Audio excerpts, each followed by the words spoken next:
Pharaonic, c'est des gros moyens humains. J'ai derrière moi une grosse équipe de bénévoles de l'INSEC qui va s'affairer tout au long de la nuit pour faire en sorte que le show se déroule dans des bonnes conditions. On va aller leur poser 2-3 questions.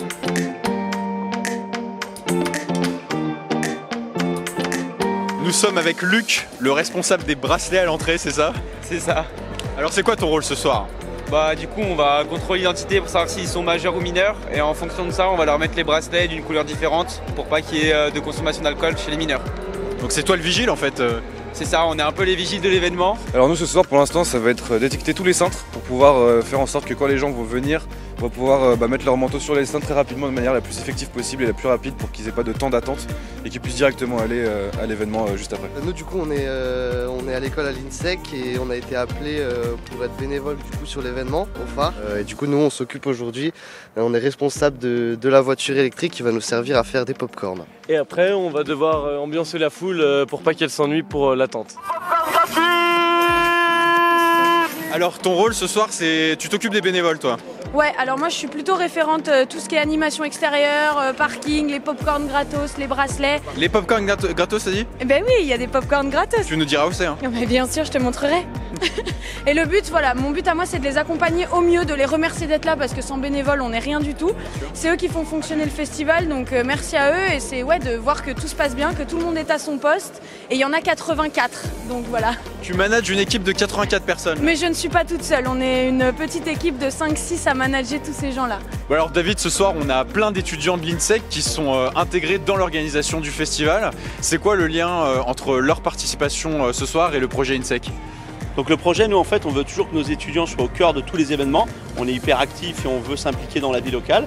Donc le principe, c'est de leur faire découvrir un festival de musique avec une participation en tant que bénévole. Donc ils sont là sur plusieurs postes, plusieurs possibilités pour eux de découvrir ce qu'est un festival et de travailler. Donc voilà un petit peu le partenariat et toujours dans la logique d'apprendre plein de choses. On est avec Virgile et Dylan. Bon, comment ça se passe les vestiaires, messieurs de l'INSEC? Ça se passe plutôt bien. On va avoir du monde à 23h pour The Avener, je pense. Vous êtes prêts pour la déferlante là? On est prêts pour la déferlante. On est chaud bouillant même. C'est la première fois avec l'INSEC que vous participez à ce genre d'opération?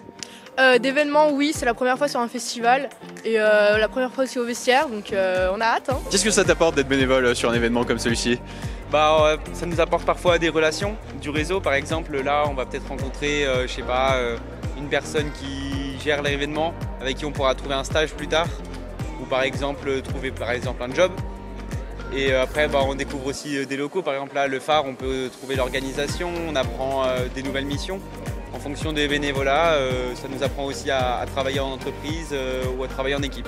C'est dans tes ambitions ou tes perspectives de bosser à terme dans l'événementiel? Moi, ouais, c'est mon but. Là, j'ai déjà trouvé un stage en événementiel pour 2 mois.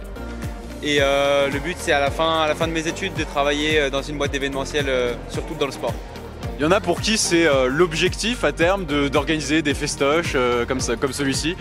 Ouais, alors c'est leur rêve, on va dire. Après, c'est difficile puisqu'il n'y a pas non plus beaucoup de place. Mais je pense que quoi qu'il en soit, quand tu donnes un peu de toi-même, ça leur servira pour n'importe quel job, pour n'importe quelle application. On voit qu'il y a des étudiants qui discutent aussi avec des partenaires possibles pour des stages. Donc c'est un petit peu un rêve pour eux, mais s'ils le réalisent, tant mieux. Et s'ils ne le réalisent pas, c'est pas grave, ils ont appris plein de choses, quoi.